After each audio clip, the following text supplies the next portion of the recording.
Et bonjour. Donc, je vais vous appeler à venir vous asseoir, si ça vous tente. Vous restez debout aussi, si ça vous tente. Vous pouvez aller au Tim Hortons aussi, dans le fond, je ne vous retiens pas. C'est drôle, c'est mon encourageant Sébastien. C'est juste mon deuxième fois que j'enseigne ici dimanche matin, je suis un peu nerveux. Je vais vous l'avouer. C'est drôle parce que je fais ça, je suis enseignant comme carrière. Je fais ça de lundi au vendredi, 5 heures par jour, devant des groupes d'élèves à parler au monde. Mais là, je trouve c'est... Mais non, j'espère que vous allez écouter mieux, puis je n'aurai pas à changer de monde. Toi, tu vas aller t'asseoir là-bas. Puis, non. Non, mais je trouve ça quand même particulier de voir que je suis fébrile, je suis content, mais il y a une raison principale. C'est pas vous qui me faites peur, ni la salle.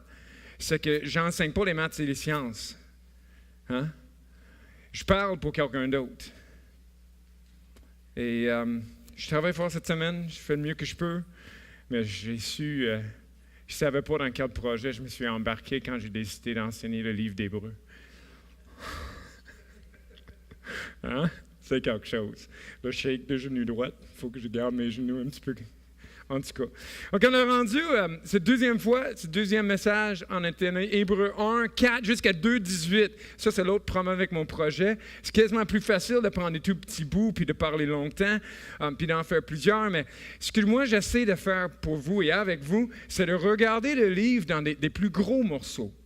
De prendre, on pourrait dire un chapitre ou une section, une pensée, et de distiller ça, puis d'arriver à une demi-heure, 35 minutes d'explication d'une section, une large section de la parole. Il y en a qui sont ici à l'Église, qui sont bons pour prendre des petits versets, puis les éplucher et aller voir les petits détails. Je pense à David, là, il aime ça, puis je suis content de l'avoir parce que c'est un don qu'il a, de la part de Dieu, de faire ça.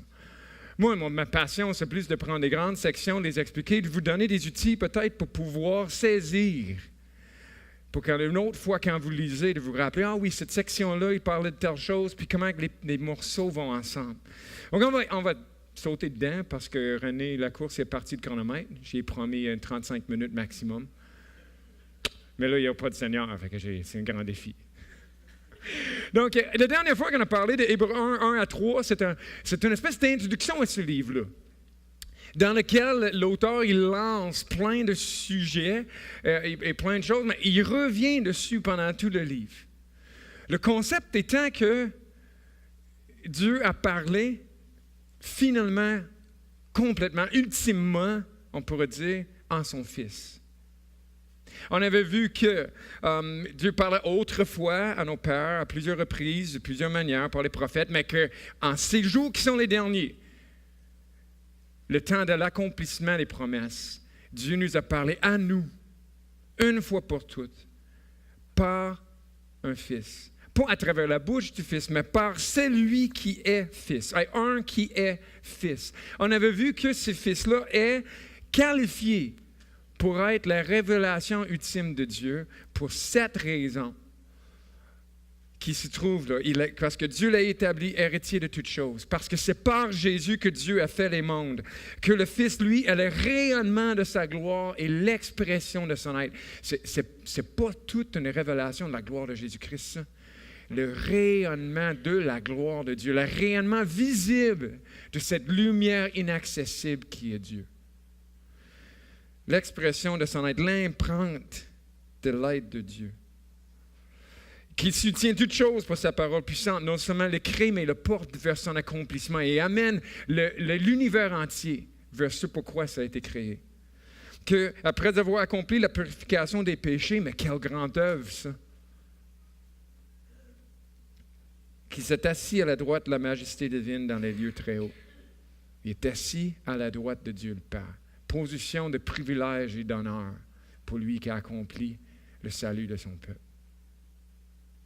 Et c'était l'introduction à Hébreux. Là, on tombe dans la première section que l'auteur a écrit. Je m'excuserai, ça se peut que je parle de Paul a écrit. Probablement Paul qui est pas écrit ça, mais c'est dans mon habitude. Chaque fois que j'enseigne les messages, je dis Paul qui a écrit, mais vous me ferez grâce là, de mes erreurs. On ne sait pas trop c'était qui. En tout cas, tout ça pour dire, Jésus est supérieur aux anges. On va discuter pourquoi on parle des anges. Ça, la première question me viendrait dans la tête quand je vois ça. Pourquoi l'auteur parle des anges là? On va en discuter un petit peu plus tard.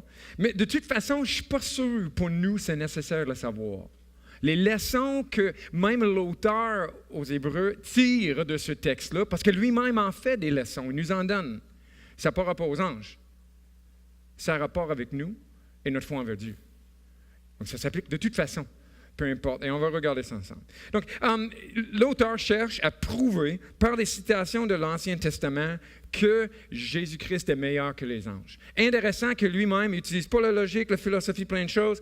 Il veut faire l'exposition, l'enseignement de l'Ancien Testament, mais d'une façon christocentrique ou christologique. Il veut aller voir qu'est-ce que l'Ancien Testament, comment on peut comprendre l'Ancien Testament avec la connaissance de Christ. C'est ça qu'il fait. Donc, sautons dedans. Il commence son explication. Pourquoi Jésus est meilleur que les anges? Par citation de 2 psaumes. Donc, on voit ici en haut une raison pourquoi Jésus-Christ est meilleur que les anges. C'est parce qu'il est l'ultime roi, fils de David, le Messie. Vous avez des notes si vous en prenez. Ça va être le point numéro 1. Vous allez voir qu'ils vont apparaître en haut, puis de temps en temps, je vais vous montrer une liste. Si je vais trop vite, parce que ça m'arrive, vous pouvez faire comme mes élèves, lever la main, attendre le droit de parole, puis je vous indiquerai. En tout cas, donc il y en a 2 versets. Premièrement, dans le verset 5 d'Hébreux, « Auquel des anges, en effet, Dieu a-t-il jamais dit, « Tu es mon fils. C'est moi qui t'ai engendré aujourd'hui. » Première citation qui vient de Psaume 2. Ça vaut la peine en passant de lire le psaume quand on fait référence. On va parler de ça aussi plus tard. Et encore, dans 2 Samuel 7, 14, l'auteur cite, c'est un mot-parole dit à David à propos de Salomon.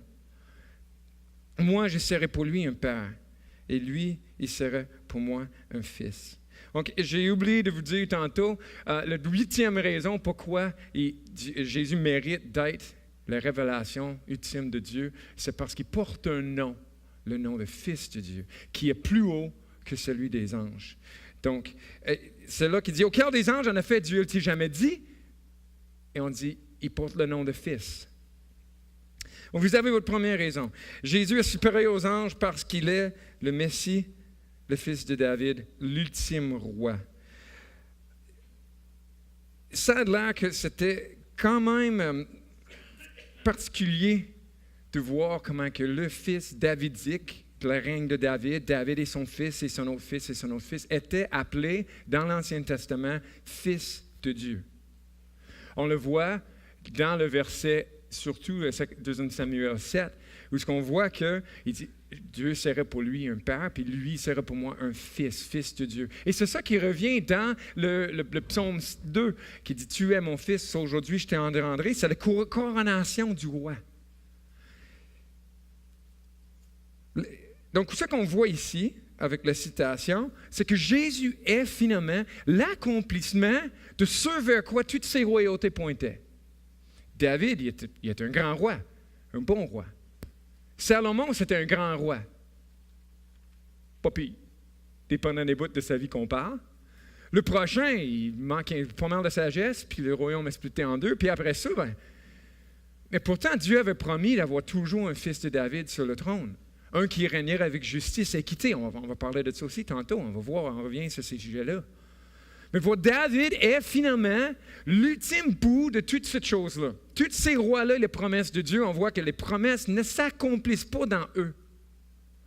Mais ça prend un accomplissement de la promesse de Dieu. Mais l'auteur aux Hébreux dit, c'est Jésus. L'accomplissement de l'attente messianique. Le roi, le fils de David, qui va instaurer le royaume. On va vous parler de ça encore dans le verset 8 à 12. Donc, David, ce n'était que des ombres qu'il ne pouvait pas comprendre au moment même. Mais ça devient des promesses plus tard sur l'attente messianique, qui est devenue une réalité inaugurée quand Jésus est venu. Il est le roi, il règne au ciel. On ne voit pas encore son royaume toujours sur la terre, mais ça s'en vient. Ça va devenir une réalité pleinement accomplie. Jésus est meilleur que les anges parce que lui, c'est le Fils de Dieu, Fils de David, le roi, le Messie. Ça va? Vous avez pris un note, ceux qui le font? Good. L'auteur continue. Je vous ai dit, il nous enseigne en hébreu à partir de l'Ancien Testament pour nous aider à comprendre comment que l'Ancien Testament annonçait des choses. On arrive dans le deuxième. Jésus est meilleur que les anges parce que les anges ne sont que des créatures qui servent Dieu, qui servent Jésus même. C'est là que le texte continue. Et quand il introduit le premier-né dans le monde, il dit que tous les anges de Dieu l'adorent. On pourrait discuter de quoi il se fait référence quand il introduit le premier-né dans le monde. De toute façon, ce n'est pas super important pour notre discussion. L'auteur veut prouver que les anges de Dieu adorent Jésus-Christ. Jamais que le meilleur adore le pire. Jamais que le plus petit adore le plus grand. C'est toujours le contraire.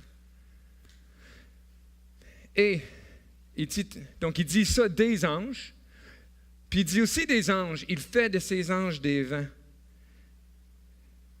et de ses serviteurs une flamme de feu. Donc les anges adorent le Fils et le servent. Donc le Fils, par conséquent, est adoré et servi par les anges. Donc, Jésus est supérieur aux anges parce que, c'est l'ultime roi, c'est le Messie, c'est le roi final de David, l'accomplissement de toute la promesse d'un sauveur qui régnerait sur l'univers entier. Jésus est meilleur que les anges parce que les anges ne sont que des créatures qui servent Jésus-Christ. On va arriver ensuite à deux autres citations qui vont nous donner une troisième raison pourquoi Jésus est meilleur que les anges. On arrive. Qu'il est éternel, parce que Jésus est éternel. Ce n'est pas une créature comme les anges le sont. Puis, son règne, c'est selon le règne de Dieu. Je vous ai parlé tantôt c'est les attentes messianiques d'un royaume de justice, d'équité. On va le voir ici. Ce n'est pas David et Salomon qui l'ont accompli. Ce n'est pas les rois qui ont suivi, certainement pas. Quelques-uns de bons ici et là, mais de façon générale. Mais c'est en Jésus-Christ qu'on voit le règne de Dieu, le règne sur la terre mais des hommes, comme le règne de Dieu sur l'univers. Donc Jésus est éternel. On va lire les textes. Donc, mais au Fils, il dit, donc, on avait vu dans l'autre, il dit aux anges, il dit des anges, il dit aux anges, mais au Fils, qu'est-ce qu'il dit? Il dit, ton trône, ô Dieu, est éternel, et le sceptre de ton règne est un sceptre d'équité. Tu as aimé la justice, tu as haï l'iniquité. C'est pourquoi, ô Dieu, ton Dieu, t'a oint avec une huile d'allégresse de préférence à tes compagnons. Et encore, une autre citation. Toi, Seigneur, tu as au commencement fondé la terre, et les cieux sont l'ouvrage de tes mains. Ils périront, mais toi, tu demeures. Ils vieilliront tous comme un vêtement. Tu les rouleras comme un manteau, et ils seront changés comme un vêtement, mais toi, tu restes le même, et tes années ne finiront pas. On voit ici l'éternité du Fils, que lui, pas créé comme les anges. Ce n'est pas une créature. On dit qu'il est éternel. Donc, troisième raison, il est éternel, il règne selon le règne de Dieu. On va creuser un petit peu là-dedans. C'est encore écrit, je pense, en haut. Hein? Oui, numéro 3.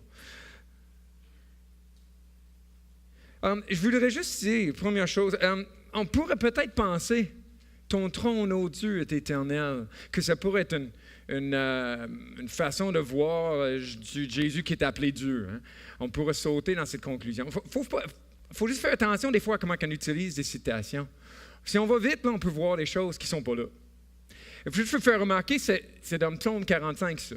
Ce n'est pas un homme qui a dit ça à Jésus. C'est des hommes qui disent ça à un homme. C'est encore une question de coronation, quelque chose qui réfère au roi, le roi davidique encore. On pense le roi davidique qui est le Fils de Dieu, on avait dit. Et donc, on l'appelle au Dieu dans cette façon-là qu'il serait pour Dieu un fils.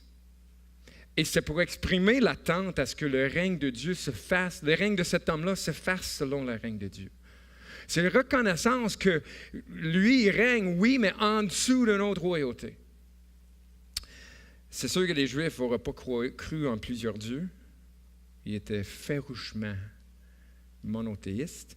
Mais donc, je ne mettrai pas trop d'emphase directement là, parce que ça réfère au roi qui n'était pas Dieu. Mais le roi davidique, fils du Dieu et l'accomplissement, ça nous permet encore de voir ça.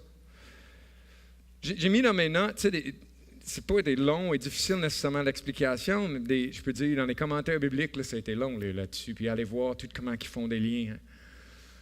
C'est de quoi il faut que je travaille moi-même d'être patient. Hein? On aime ça arriver vite à nos affaires, surtout aujourd'hui. Hein? L'année des micro-ondes, puis le social media. Hein? Puis dire, des fois, il faut prendre le temps de lire, puis de relire, puis de réfléchir, puis d'aller creuser. Des fois, là, on lit la Bible, on tourne dans l'autre page, puis on check les références, puis il y a des notes qui sont partout. Hein? Il y a une raison pour ça. Les gens qui ont écrit la Bible, ce n'étaient pas des gens simples. C'est des gens très intelligents, avec une connaissance puis une inspiration de la part de Dieu. Puis ça vaut la peine d'aller voir les détails. Ça vaut la peine. Donc, et le reste de cette citation-là va nous indiquer comment que le règne de Dieu était supposé être. Les qualités qui sont mentionnées sont présentes dans le règne de Jésus. Ah non, c'est l'autre. Le sceptre de ton règne est un sceptre d'équité. C'est juste Dieu qui est vraiment équitable. Tu as aimé la justice et tu as haï l'iniquité. C'est ça que Dieu nous appelle des leaders, des dirigeants de nations d'être et de faire. La justice et l'équité. Et parce qu'il a fait ça, Dieu l'a oint d'une huile d'allégresse. On voit aussi son éternité mentionnée, avec des super de belles paroles. Hein? Moi, ça me fascine. Ils périront, mais toi, tu demeures. C'est les cieux, l'ouvrage de sa main, la terre puis les cieux, là, toute la grandeur, toute la solidité qu'on pourrait imaginer avoir. Mais non, ils vont périr. Ils vont vieillir comme un vêtement. Ils vont venir user puis trouer. Ils vont venir sales, puis on ne sera pas capable de les laver. Les couleurs vont toutes devenir fades, des vêtements. Mais l'univers va venir comme ça aussi. Et Dieu va les prendre, il va les rouler pour se débarrasser. Ils vont changer, mais le Fils éternel va rester le même et ses années ne finiront jamais. On pense à où est la promesse de sa venue. Ça fait des milliers d'années qu'on attend Jésus. Sais-tu, c'est quel passage qui dit ça, la promesse de sa venue? Ça fait des années, mais pour le Seigneur, un jour, c'est comme 1000 ans, puis 1000 ans, c'est comme un jour. Mais qui est patient avec nous. Hein? Les autres étaient bien plus proches, puis trouvaient déjà, ils tardaient. Mais nous, ça ne tarde pas. Mais lui, il reste le même, ses années finiront pas. Puis un jour, tout ça va disparaître. Il va tout être roulé comme un vêtement, mis aux poubelles. Mais lui, il va rester. N'est-ce pas merveilleux? Donc on voit Jésus qui est meilleur, parce qu'il est l'Éternel. Il règne selon le règne de Dieu. C'est pour ça qu'il est meilleur que les Anglais. On arrive ensuite à une autre raison, avec une autre citation. Il retourne parler un petit peu des anges dans le verset 13, 1 verset 13. « Et auquel des anges a-t-il jamais dit, « Assis-toi à ma droite, jusqu'à ce que je fasse de tes ennemis ton marchepied. » Ne sont-ils pas tous des esprits au service de Dieu envoyés pour exercer un ministère en faveur de ceux qui doivent hériter le salut? Jésus est meilleur que les anges parce qu'il est assis sur le trône à la droite de Dieu. On revient sur la même chose qui est mentionnée un petit peu plus tôt. On a fait allusion à ce verset dans chapitre 1, verset 3. Hein, je l'ai lu tantôt, comment il est assis à la droite de Dieu. On n'a pas cité le verset tel quel, mais il fait allusion à ça. La victoire des ennemis de ce Jésus l'a amené à l'intronisation. C'est-tu même un mot, ça? De se faire mettre en trône. Hein? On dirait que j'invente quelque chose. Mais on va parler encore, on va revenir sur le sujet, comment il est arrivé à ça. Mais Jésus a vaincu les ennemis, donc il a reçu le trône, puis est assis maintenant sur son trône à la droite de Dieu. Et Jésus même a réclamé ça pour lui-même. Quand il a dit, « Vous verrez le Fils de l'homme assis à la droite du Tout-Puissant. Et c'est à ce moment-là que son arrêt de mort est tombé. Ils ont déchiré le vêtement. Quel blasphème, il doit mourir. Jésus lui-même qui a réclamé ça. De s'asseoir à la droite de Dieu jusqu'à ce que les ennemis deviennent ses marchepieds. Mais les anges ne sont que des serviteurs. Encore, Jésus règne, les anges lui servent. Donc, la quatrième raison pourquoi Jésus est meilleur que les anges, parce qu'il est assis sur le trône à la droite de Dieu. Je vais sauter un petit bout, on va revenir dessus tantôt, si on le suit dans la Bible. On va sauter au chapitre 2, verset 5. Et c'est là qu'un petit lien qu'on pourrait faire, c'est de voir, si Jésus est plus glorieux que les anges, pourquoi d'abord il a été autant humilié sur la terre? C'est vrai? Première chose, d'être mis dans un corps humain et d'être pris avec ça. Les anges, ils apparaissent, ils disparaissent, ils volent, ils font leurs affaires. Lui, il est dans un corps. Pourquoi c'était dans un mangeoire où là, il y a des bergers et des mages de l'autre bout là, qui viennent lui louer? Des anges, là, rien qui apparaît, le monde se pitche à terre. Jésus a vécu, il dit, le Fils de l'homme n'a même pas, il n'y a pas de maison, il n'y a même pas une place à se coucher la tête. Il utilise un roche comme oreiller. Les anges, ils n'ont même pas besoin de dormir. Jésus est mort sur une croix et enterré. Un ange n'est jamais mort. Au moins avec une connaissance. Si Jésus est plus glorieux que les anges, pourquoi d'abord est-ce qu'il a l'air d'avoir été tant humilié? Et c'est là qu'on arrive dans d'autres citations encore. Et ce que je viens de vous expliquer nous explique probablement pourquoi l'auteur met ces citations-là. On va le lire, puis on va en parler un petit peu après. Donc, en effet, ce n'est pas à des anges que Dieu a soumis le monde à venir dont nous parlons.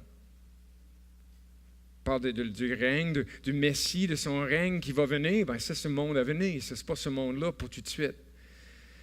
Mais quelqu'un a rendu quelque part ce témoignage. C'est drôle. C'est souvent la Bible comme ça, moi. C'est écrit à quelque part. Je ne sais pas trop où. Là. En tout cas, ça m'encourage. Qu'est-ce que l'homme... Bon, quelqu'un a rendu quelque part ce témoignage. Qu'est-ce que l'homme pour que tu te souviennes de lui? Le Fils de l'homme pour que tu prennes soin de lui. Tu l'as fait pour un peu de temps inférieur aux anges. Tu l'as couronné de gloire et d'honneur. Tu l'as établi sur les œuvres de tes mains. En crochet parce qu'on se demande, est-ce que ça devrait être là ou non? Est-ce que c'était dans l'original ou non? Pas tellement grave, je ne change rien dans le sens du texte. Puis ça m'encourage aussi de savoir, on sait sur quoi douter, hein, sur quoi poser des questions. En tout cas, c'est une autre question d'apologétique pour Jean-Luc et David un jour. Bon, tu l'as mis toutes choses sous ses pieds. Et il parle de qui ici? Pas encore. Il parle de nous. Qu'est-ce que l'humanité?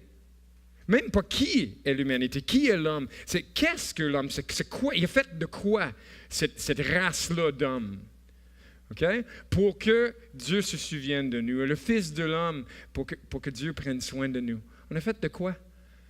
Je m'encourage souvent parce que Dieu lui-même dit qu'il sait que nous ne sommes que poussière. Tu sais, je me dis, il n'y a pas de grandes attentes envers moi.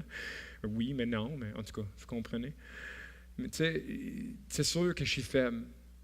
Mais Dieu le reconnaît, il dit, il en est quoi?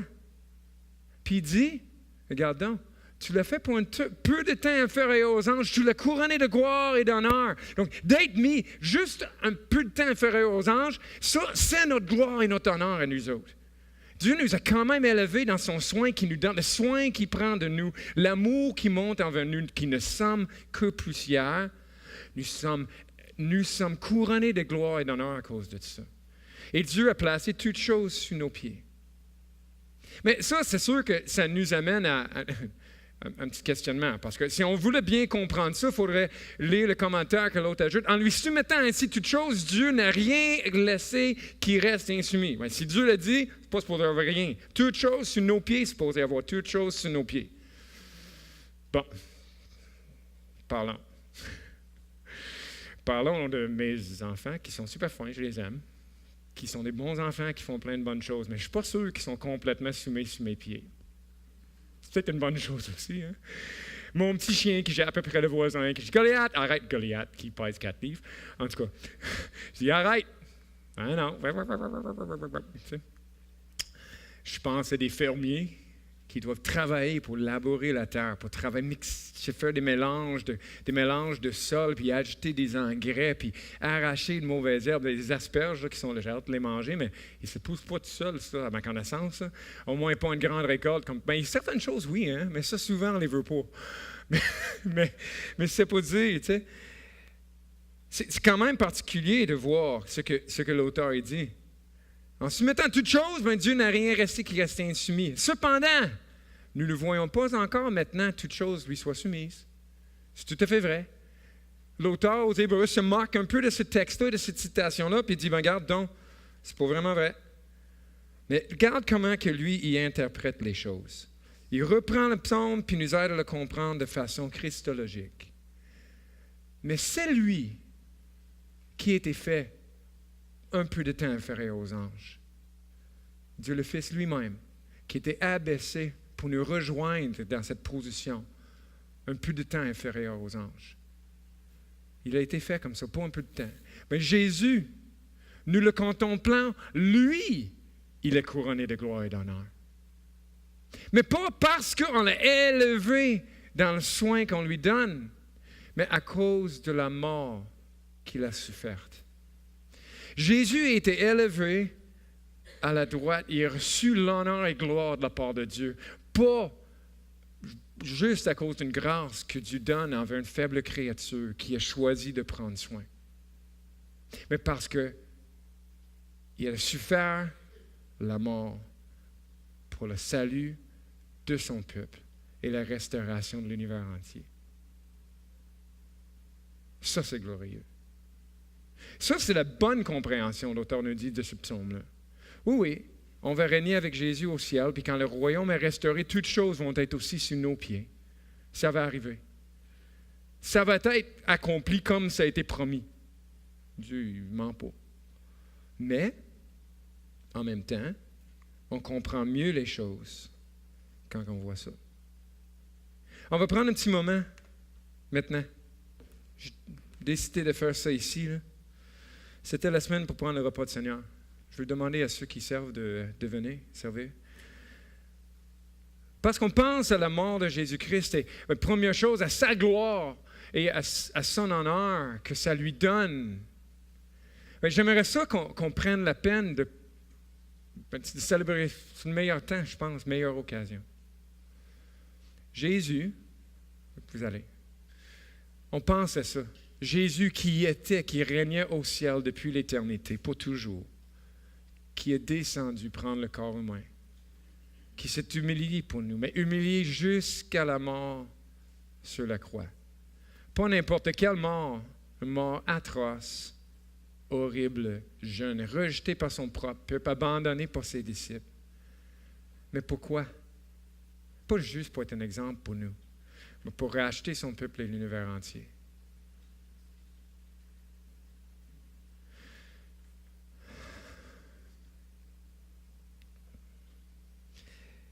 Et de penser qu'on le voit couronné de gloire et d'honneur. C'est une occasion, ça, ce repas du Seigneur-là, de Sainte-Sainte, c'est une occasion pour nous de lui rendre gloire et d'honneur. C'est une occasion pour nous aussi de nous rappeler qu'il va revenir. On parle depuis tantôt de le règne de Dieu, hein? que David était promis quelque chose qui n'a pas été accompli chez lui, qui n'a pas été accompli chez Salomon, ni chez ses fils, jusqu'à ce qu'il n'y ait plus de royauté en Israël. Mais que Jésus, lui, a accompli ces promesses-là pour régner sur l'univers entier avec justice et équité.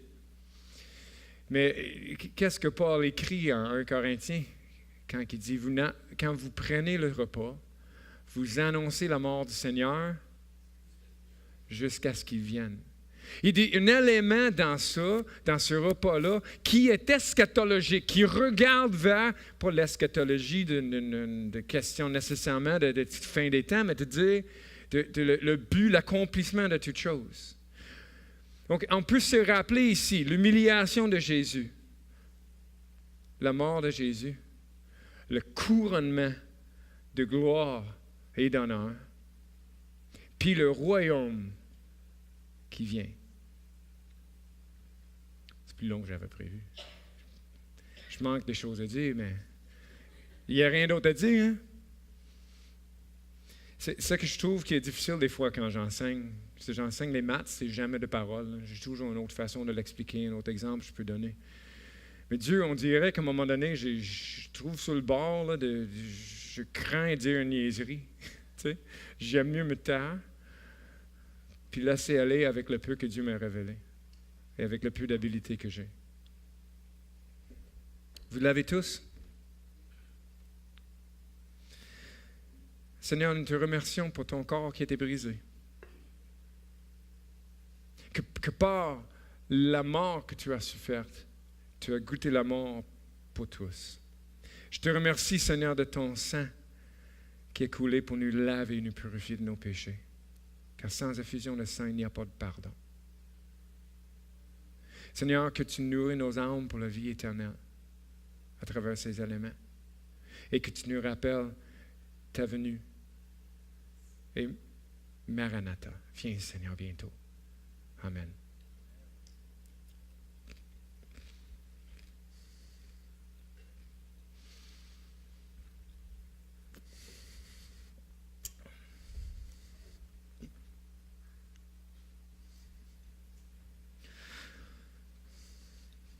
Superbe.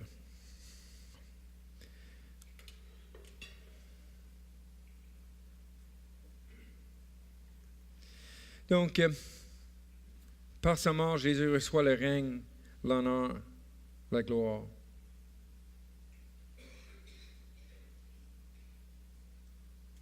Jésus s'est identifié avec nous autres. Il est venu prendre notre humanité sur lui. C'est ça ce qu'on voit dans l'autre verset. Puis il continue avec ça. Parce qu'il a pris notre humanité sur lui, parce qu'il a été fait un peu inférieur aux anges pour nous rejoindre, il peut maintenant être un souverain sacrificateur miséricordieux et fidèle. C'est un autre long passage qui parle de plein de choses encore, mais le centre de ce qu'on veut voir, c'est là. On va le lire ensemble. Donc, 2:10 et 2:11. Donc, il convenait en effet à celui par qui et pour qui tout existe, c'est dit Dieu, et qui a conduit beaucoup de fils à la gloire, Dieu, d'élever à la perfection par la souffrance l'auteur de leur salut. Il convenait à Dieu d'élever à la souffrance, par la souffrance à la perfection Jésus. Car c'est lui qui sanctifie, et ceux qui sont sanctifiés, qui sont tous issus d'un seul. Quelques choses là-dessus. Première chose, élever à la perfection. On peut dire Jésus, s'il était Dieu, comment il avait besoin d'être élevé à la perfection? Je vous lis une citation de la part de F.F. Bruce, que ça a l'air, tous les commentaires bibliques modernes citent lui. J'avais l'impression que je pouvais juste lire lui, ça aurait été correct. En tout cas, première chose qu'on voit dans ce concept-là, plus porté vers l'accomplissement. Okay? C'est ça, là. C'est celui élevé à la perfection. C'est pas vraiment élevé comme ça, c'est de rendre parfait, rendre complet. Okay? De rendre accompli. Donc, lui, il dit, je pense que j'ai la citation ici, « Le Fils parfait de Dieu est devenu le sauveur parfait de son peuple, ouvrant la voie pour eux vers Dieu. » C'est vrai? Et pour le devenir, il doit supporter la souffrance et la mort. Le chemin de la perfection que son peuple doit parcourir doit d'abord être parcouru par l'éclaireur. Ce n'est qu'ainsi qu'il puisse être adéquat comme représentant et souverain sacrificateur dans la présence de Dieu. Si lui était pour nous amener, si lui était pour être un exemple, un représentant, mais il fallait qu'il passe là où nous on passe. Et c'est là que Jésus a été rendu parfait ou complet ou accompli dans son humanité en souffrant pour nous. Parce que nous souffrons aussi. Il devait passer par là. Et aussi, le tous issus d'un seul qu'on pourra voir, c'est difficile à traduire, difficile à comprendre. Ça semble qu'on parle de l'idée de l'humanité commune. Jésus était un vrai homme. Hein? Il n'a pas été créé, pouf, comme ça, à partir de la terre. Il avait la génétique d'Adam et Ève en lui. C'était un vrai homme. Et nous sommes aussi fils de Dieu. Pas tout à fait de la même façon, mais... Ensuite, il va encore avec 3 citations. c'est pour cette raison, c'est la raison pour laquelle il n'a pas honte de les appeler frères lorsqu'il dit « J'annoncerai ton nom à mes frères, je te louerai au milieu de l'assemblée ». On voit dans le psaume 22, c'est le psaume que Jésus a cité sur la croix, « Mon Dieu, pourquoi m'as-tu abandonné ?» Le début de ce psaume-là, c'est l'auteur qui est humilié, qui est dans le trouble, sans abandonner de Dieu. Mais le psaume finit en disant « Je te louerai au milieu de l'assemblée » parce qu'il est restauré dans sa position et dans son bien-être et est exalté. Et la courte citation qu'on voit ici évoque tout le contexte de tout le psaume 22, avec l'humiliation suivie de la gloire qu'on a déjà parlé. Mais ça, je me répète tout le temps avec toutes les citations, c'est à peu près la même chose. On le voit là. Mais en plus, Jésus va annoncer le nom de Dieu qui est son sauveur, celui qui l'élève, à ses frères. Nous, ça. L'auteur évoque le texte pour nous faire remarquer qu'il va faire ce travail-là avec l'humanité. On a une citation d'Ésaïe 8, 17 et Ésaïe 8, 18 qui séparent, j'imagine, pour faire une distinction entre les points qu'il veut faire. Lui, il y a deux évidences, deux preuves qu'il veut donner un petit peu différentes. Le contexte d'Ésaïe 8, c'est le roi et le peuple rejettent le message d'Ésaïe. On voit encore la réjection, l'humiliation. Donc, son message, Isaïe dit de fermer le message en attendant son accomplissement. Sachant qu'un jour, quand les paroles qui sont prononcées vont s'accomplir, on va l'ouvrir et puis on va dire « Ah ben, il avait bien raison le bonhomme. On aurait dû l'écouter. » On peut le voir un peu dans ça. De confiance en Dieu en attendant la vindication de la part de Dieu. N'est-ce pas l'histoire de Jésus aussi? Dans son humiliation, sa mort, qui attend la résurrection qui vient, la vindication pour Dieu de dire, non, il n'est pas perdu, il n'est pas abandonné. Il y avait un travail à faire. Et 18, le contexte, le prophète est persécuté et rejeté. Mais lui devient le point d'ancrage pour la foi pour les gens autour. Jésus, donc les enfants que Dieu m'a donnés, lui, il parle de plein de gens qui ont cru avec Isaïe. Isaïe qui croyait, il avait foi malgré le fait que les autres n'avaient pas le reste qui croyait avec lui. Bien, lui était un point d'ancrage pour eux. Et ses enfants permettaient fort. Mais Jésus aussi, rejeté, lui et son peuple, le peuple de Jésus, mais pour diriger une nouvelle humanité vers la gloire par la souffrance. C'est un peu le sens qu'on peut donner à ces citations-là. Et là, l'auteur explique un peu. Donc, les éléments communs, c'est qu'on voit des éléments de fraternité, les enfants que Dieu a donnés et les frères se réfèrent à nous. On voit aussi la souffrance et la gloire, la réjection, tout ça brassé ensemble, mais la confiance en Dieu qui amène à une vindication pour lui et pour les gens qui croient en lui. C'est vrai pour Isaïe, c'est vrai pour David, c'est vrai pour Jésus. Je n'ai pas l'impression d'être clair, mais je ne suis pas sûr que je pourrais l'être plus. En tout cas, l'auteur s'explique. Ainsi donc, puisque les enfants participent au sang et à la chair, lui aussi, d'une manière semblable, y a participé. On a parlé de ça, pour s'identifier avec nous. Afin d'écraser par la mort celui qui détenait le pouvoir de la mort, c'est-à-dire le diable, et de délivrer tous ceux qui, par crainte de la mort, étaient toute leur vie retenus dans l'esclavage. Mais il a écrasé le diable. Pour nous délivrer, nous, de la crainte de la mort. Mais quel effet! Jésus est meilleur que les anges. Comme souverain sacrificateur, il nous a libérés de celui qui nous tenait et de la peur qui nous tenait pour, si on a foi en lui, ne plus avoir besoin d'avoir peur. Aucune crainte. J'allais chanter pour Evan Nancy. Je ne suis plus esclave de la peur. On a chanté il y a quelques semaines. Hein? Je suis enfant de Dieu, dit le chant. Hein? Bon, car ce n'est pas à des anges, assurément, qui vient en aide. Ce n'est pas à des anges, mais c'est à la descendance d'Abraham qui vient en aide. Ainsi devait-il devenir en tout semblable à ses frères, afin d'être un souverain sacrificateur miséricordieux et fidèle dans le service de Dieu, pour faire l'expiation des péchés du peuple. Car du fait qu'il a su faire lui-même quand il fut tenté, et pour secourir ceux qui sont tentés. On voit là-dedans le souverain sacrificateur, miséricordieux et fidèle, pour faire l'expiation et pour nous secourir. Pas besoin de grandes explications, ces textes-là. Hein? Ça dit ce que ça dit. On a juste à y croire. On a juste à laisser nous influencer.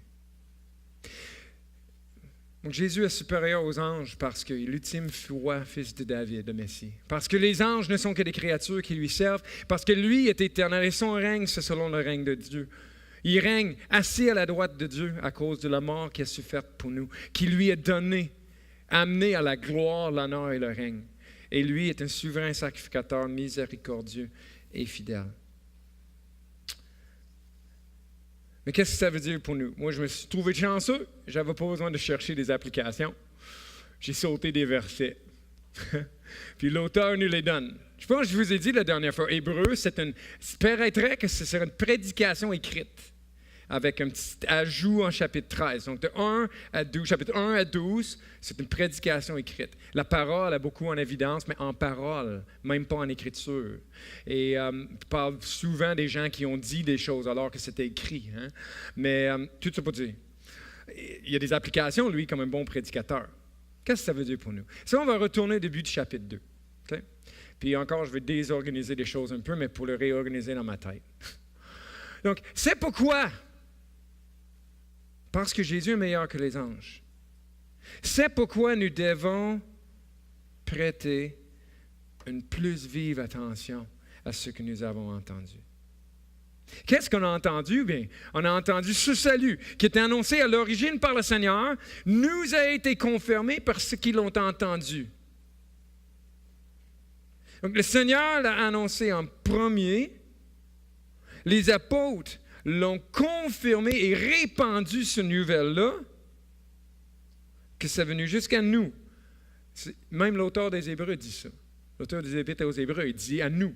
Lui aussi, il n'a pas entendu Jésus directement.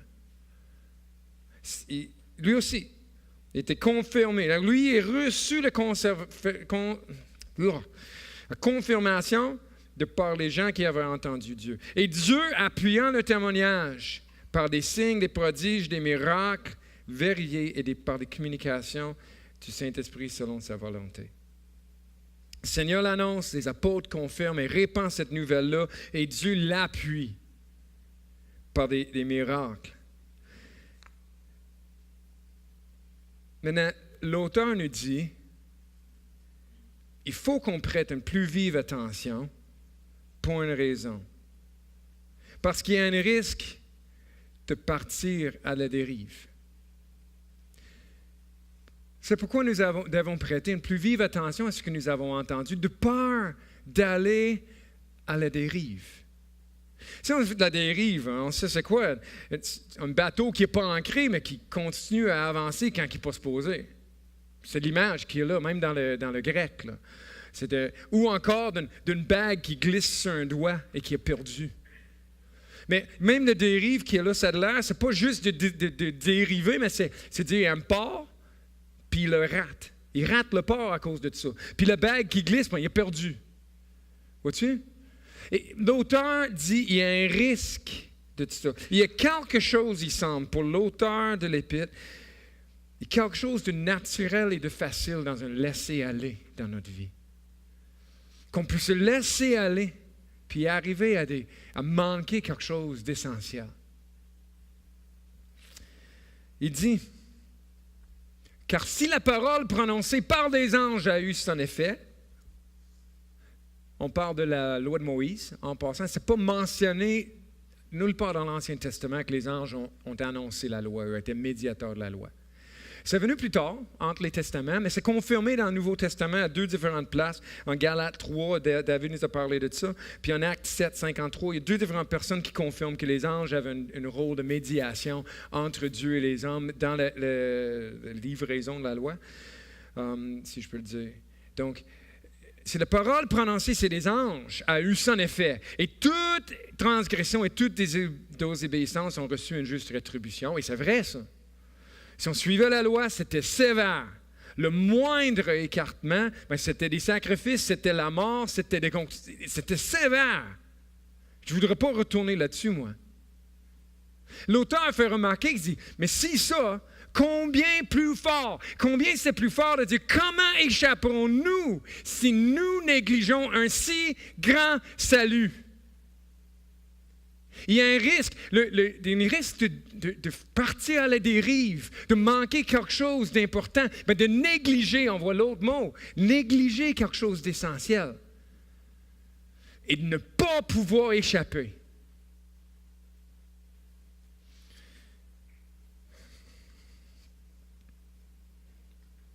Toute transgression, toute désobéissance, une juste rétribution. C'est pourquoi nous devons prêter une plus vive attention à ce que nous avons entendu de peur d'arriver à la dérive. On pourrait dire qu'il n'y a pas de danger pour nous, Will. On ne vénère pas les anges, nous autres. Je n'ai jamais connu quelqu'un qui vénérait ça, moi. OK. Y a-t-il d'autres moyens, je me demanderais, de négliger ce salut? On en connaît tous des gens qui ne connaissent pas Dieu, qui ne connaissent pas Jésus, qui ne croient pas, qui ne sont pas intéressés. Comment ils vont s'échapper? C'est triste. J'ai peur.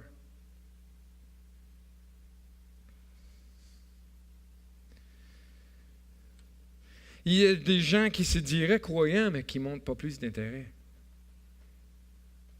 Comment vont-ils s'échapper s'ils ne sont pas vraiment des disciples de Jésus?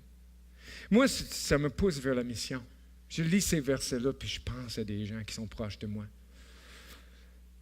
Que j'ai besoin de les annoncer, que j'ai besoin de l'expliquer, que j'ai besoin d'apprendre à suppléer avec eux, comme je supplie avec vous. Croyez en Jésus, reconnaissant la vérité, s'il vous plaît. Mettez votre foi et laissons ça transformer votre vie. Changez votre histoire.